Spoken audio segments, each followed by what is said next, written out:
Ladies, gentlemen, and Harajam of all ages, tonight we had the long-awaited stream preview for Season 3 of Diablo 4, and well, surprisingly, we did learn a hell of a lot about this season over the last couple of days from some things released from the social media team ahead of time a bit. This stream is more the nitty-gritty. The pre-release content is the flashy new stuff, but this stream is to tell us more details, and most importantly to many people, to tell us at least the majority of the conceptual balancing changes being made to the game and the classes specifically. And so if you didn't want to watch the whole 90-minute stream, but still want to know what is up, what's changing, if the meta is completely shifting, if your favorite builds are dying, thriving, or if entirely new playstyles are being created, here comes your summary of it as concisely as I can give it to you while still covering the major notes, with a secondary mention that it is confirmed full patch notes are being released tomorrow, so we will look at all of those when they come out to see if there are any important details that weren't covered in the stream. Without further ado, we pretty much just started with a recap of the information we already know about Season 3 with little bits of new information. They said that Season 3 is quote-unquote packed with content, which theoretically means more than the previous seasons, right? There's the season questline Beneath the Sands of Kedgestan, where the demon Malphus has taken control of this extremely powerful magical loom, as well as all of the high technology of the area, the constructs, hazards, traps, all of it. And for anyone wondering, all of this is of course based off pre-existing Diablo lore of ancient mage societies and the types of technology they were able to create and all that, so it does fit in the universe and in the lore. The questline starts with us finding one of these vaults and slowly diving into this whole world, collecting bits of our new construct companion, who of course we get as part of the questline too. This is our main seasonal power-up then, and essentially you can choose the individual skills that it uses, as well as a bunch of different ways to actually augment the skills. The skills coming from governing stones will come from the questline itself. The augmentations for these skills, the 27 tuning stones, will come mostly from the actual seasonal activities, with 2 of them being locked behind the uber version of Malphus itself. And there's also these vaults, which are essentially just their own variation of a regular dungeon, a new take on that concept, which is uniquely built dungeons for the season that are full of construct, enemies, and traps, and a sort of mechanic where you can bet on your own success, spend currency to boost rewards if you don't die or get hit by traps. You can also get both governing and tuning stones by crafting a random reward box at the occultist from some seasonal currencies, and yes, it looks like you can get duplicate stones, but when you do, they count as bonus experience towards leveling the powers, as both the skills and the augments have different levels to boost their individual effects as well. So the system is built to be relatively deep and take quite a bit of investment to actually reach maximum power, and let us really also come up with some crazy combinations. Also worth noting, we have confirmation that the construct actually scales with your player's stats, so while it is sort of a separate entity and it won't get any boosts from your passives or from your more specific character boosts or legendaries or uniques, it does scale with all of your actual stat boosting things. Attack speed, crit chance, crit damage, all those kinds of stats. So essentially you want your Season 3 build to be the perfect blend of player power, but also just pure stat based enough that your companion also scales well with you. Not to mention that every class, and possibly even every build, will have a different ideal setup for these companions based around the stats that they use personally. As for these vaults then, the main place that you'll actually be entering them from is a whole new hub town called the Gate Hall. This will be under Kedgestan, it will have its own teleport waypoints, it will have all the important vendors in it really as well. It's actually extremely concise and lovely from what they've shown, basically just a really convenient hub zone for the more important seasonal activities. They've also said on top of the individual smaller vaults, there is a much larger quote-unquote Uber Vault, which is a big dungeon specifically housing Malphus as the boss at the end, and from what they said as well, it sounds like all of these vaults also have a Nightmare Dungeon version, essentially, working off of feedback from Season 1 where we said en masse that they should have had Nightmare Malignant tunnels, right? So I'm really glad to see them actually working that feedback in. They've also said that there will be an Uber endgame boss version of Malphus on the same level as Duriel, for example, but he will be separate from that existing boss ladder. His spawning and rewards won't interact with the other endgame bosses, but we're told we get a bonus from doing it, so I'm definitely interested to see what the bonus actually is. Then we also have the overworld activity of the season that we are getting our best proper info about here, Arcane Tremors. This is essentially the same concept as Blood Harvest from Season 2, except it is happening all over the map all the time.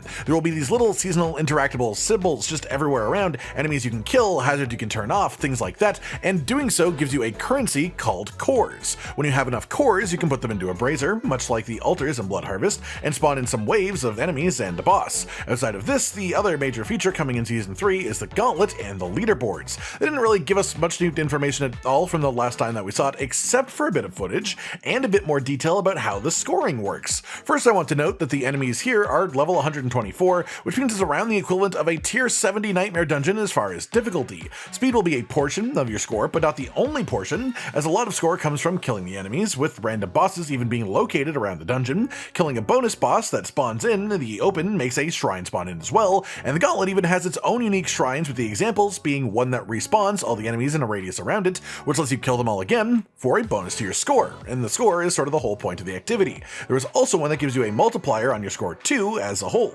The whole idea of this is to get you to come up with an ideal path of progress and nail the execution by just running the dungeon a few times back to back, almost like a speed run, but in a very self-contained activity that changes every week.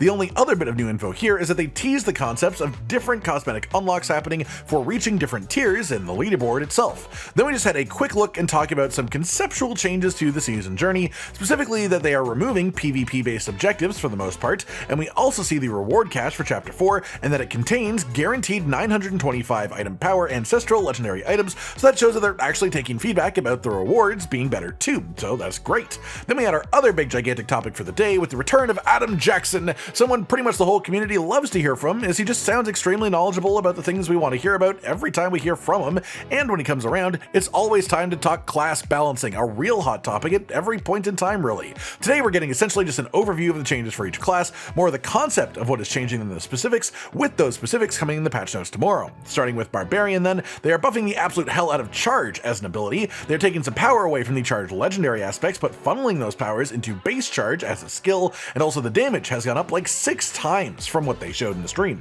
So charge is going to be something to keep an eye on for Barbarian. The other two major things for Barbarian as well are buffs to Walking Arsenal as a key passive, as well as buffs to some other key passives, but that's the one they're focusing on here, mostly to just try and make them actually worth using in the meta, as currently every key passive is unused except for one. And then they're also making changes to shouts to attempt to make them feel less mandatory to have all of them at the same time, but we'll have to see the patch notes for the specifics of that. Then we talked about Sorcerer and some pretty major changes for them. First, now just as a baseline, critical hits with the Lightning Spear ability will make enemies vulnerable. Basically, the team realized that Sorcerer only had one viable way of applying vulnerable, which was sort of hedging their skills, so hopefully this helps out by adding some variety to achieve the same concepts. The second change is mostly in buffs to different Paragon legendary nodes, especially affecting the Elemental Summoner playstyle for Sorcerer. Then finally, Meteor is getting some buffs in general, but also the new Sorcerer specific unique is built around Meteor itself, and they actually showed it in action too, and this gives 2 charges to Meteor with an 11 to 6 second charge cooldown instead of mana cost, which it had before, and it also drops 3 additional Meteors when you use it too. As well, Meteor's enhancement effect and enhanced Meteor, the actual enhancement for the skill, will drop 1 additional Meteor as well when they trigger. So this is actually pretty damn strong and quite focused, making Meteor a very interesting concept of build for sure.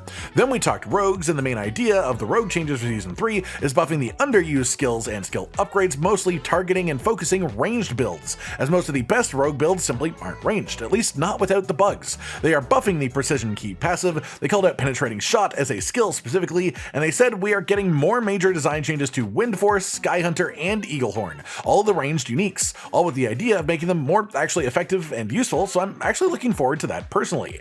Then they're also supposedly making some big changes to Caltrops, so interesting to see where that will go. Then we have the Druid, and they are changing the values on various underused spirit boons, which is good for sure. They've always been a little bit set in stone because of some of them just being so much better than the others, so shifting this in general is a great idea. Then Rabies is getting another buff. Rabies gets a buff like pretty much every patch. Hopefully this one will actually put it where they want it to be. Also, we know that our new legendary aspect for Druid this season is Rabies related, so interesting to see what that will be. And we also know that they are fixing the bugs with the Blurred Beast aspect and actually going to be changing the way that it works on a base level. On a similar note, we got to see the new Druid specific unique, a pair of gloves that specifically affect Lightning Storm. The unique effect being 1 additional strike every time your Lightning Strike grows, so it grows faster, just a bigger Lightning Storm quicker, and if Lightning Storm crits, it will strike again with the same size, just over and over. It will literally double the Lightning Strike spawn if you crit, and also boosting the damage up to 20% too. In other words, high crit and lucky hit chance Lightning Storm Druid will absolutely be meta in Season 3. It may not be the literal best build, but just looking at this and knowing how good Lightning Storm was before, this is absolutely enough to springboard Lightning Storm builds into the spotlight at least a bit. Then we finally have our Necro changes. Blood and Iron Golems getting buffed, but they also said to expect some general minion buffs too. As well, now friendly players and minions can move through Bone Prison walls, which is honestly so much better than it was before. It was so awkward how it worked, and now it's better. Then finally, some upgrades to Bone Spirit in general, including a redesign of the aspect of Swelling Curse to bring it more in line with how Bone Spirit is played. Past that, we just had to talk about their class balance philosophy in general moving forward. To keep it concise, 2 major patches per season, 1 at the start of the season, 1 in the middle of the season. Lots of content at season launch, major class balancing and design shifts then, but the mid-season update will aim to have no or at least very few nerfs that aren't straight up bug fixes, and promises to bring in powers from previous seasons in some sort of way, like the Malignant Rings as a recent example. Then they just rounded it off by going over the quality of life changes we've been told about before. And that's really just it, everyone. A roundup of the full Diablo 4 Season 3 developer update live stream. The season is looking interesting, for sure, in my opinion, and I'll definitely be trying it out myself. And I do look forward to tomorrow seeing the actual full patch notes and what will hopefully be the rest of the uniques and legendaries being added to the game as well. Like if you liked the video then, subscribe and hit the notification bell for more, and most importantly, ladies and gentlemen, until next time, stay sweet.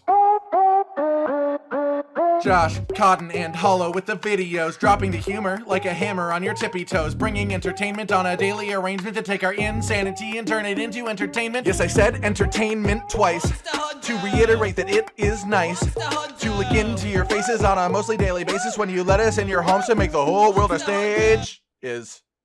Goodbye.